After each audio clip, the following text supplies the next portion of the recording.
Så er det den 26. januar i morgen, og jeg må jo hellere til at slukke for julelysene, så vi har taget dem op derhjemme. Så det her det er vores første udlejningsbolig, som vi har haft lidt ballade om det seneste år. Så jeg vil lige gå lidt ind for at lige snakke lidt om vores plan. For nu går den da helt amok, den der, var. Bling, bling, bling, bling, bling, bling. Men bare lige en kort opdateringsvideo herfra.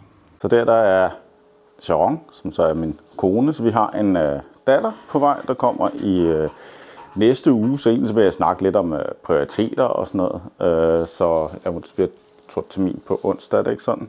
Jo. Ja. Så jeg har sådan en bog, jeg har sagt, hun skal læse. Den hedder Her er jeg, hvem er du? Og handler om nærvær og respekt, grænser mellem voksne og børn og sådan noget. Men nogle gange så må man også spørge sig selv, hvem er jeg? Og hvem er jeg? Hvem er jeg egentlig? Så bliver det man helt hysterisk og forstår slet ikke noget som helst. Men en ting, der er vigtigt, det er faktisk at sætte nogle prioriteter her i livet. Nogle regler og nogle grænser. Så vi er ude i vores første udlejningsbolig, hvis man tænker på, hvor er det Palle? Jeg hedder Palle, render rundt henne. Man kan sige, at sidste år så havde jeg noget retssag, og i forhold til de mål, der var der, som jeg gerne ville have væk. Jeg havde et mål omkring omsætning på 7 millioner, og så ville jeg gerne også løbe en maraton sidste år. Der kan man sige, at prioritetsrækkefølgen var det her med retssagen var nummer 1, og så var det de andre ting nummer 2 og 3. Og der kan man sige, så når jeg så skulle vælge de forskellige ting, hvad der så var mest vigtigt for mig, jamen så gik det i den prioritetsrækkefølge. Og så kan man sige, for det store hele så vandt jeg den her retssag, og så skulle jeg have lidt ro på der. Og så det næste var jo så det her med maraton og sådan noget.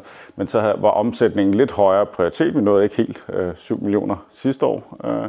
Men vi nåede til et acceptabelt resultat på ejendommene, så de har faktisk altid ligesom givet noget fornuftigt. Så vi nåede tæt på, tror jeg, 1 million på Airbnb, så det er jo egentlig meget godt. Så det skal man ikke klage over, kan man sige.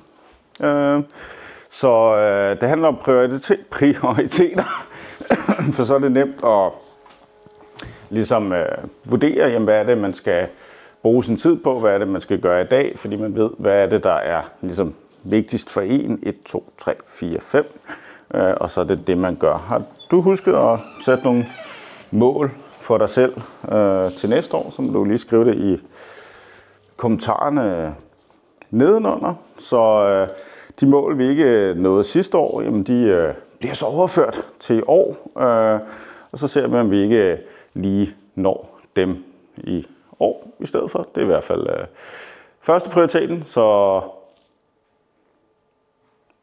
hvis man tror på det, så kan alting lade sig gøre. Fordi når man sætter sig ligesom et stort mål, så er der ikke så mange måder at nå derhen på. Når der ikke er så mange måder, så er det faktisk nemt, for så bliver man ikke distraheret af en hel masse andre ting. For de kan simpelthen ikke lade sig gøre, fordi man kan ligesom vurdere, at de vil aldrig nogensinde bringe ind derhen, hvor man egentlig gerne vil hen. Så det er meget fedt med at sætte nogle lidt større mål. Ligesom i 2020, hvor man kan sige, at jeg sagde mit job op. Jeg vil gerne være selvstændig, bruge min tid sammen med min kone, og nu med min datter, der kommer, og med min søn, når han er her. Så det handler ligesom om de her prioriteter, man ligesom har i livet, og hvad er det, der er vigtigst for en. Så det var vigtigst for mig, det var den del, end at tage på arbejde. Det må I så ligesom sige, hvordan I har det med det, med kommentarerne nedenunder. Anyways, hvis I er nye, subscribe til kanalen, det bliver helt vildt.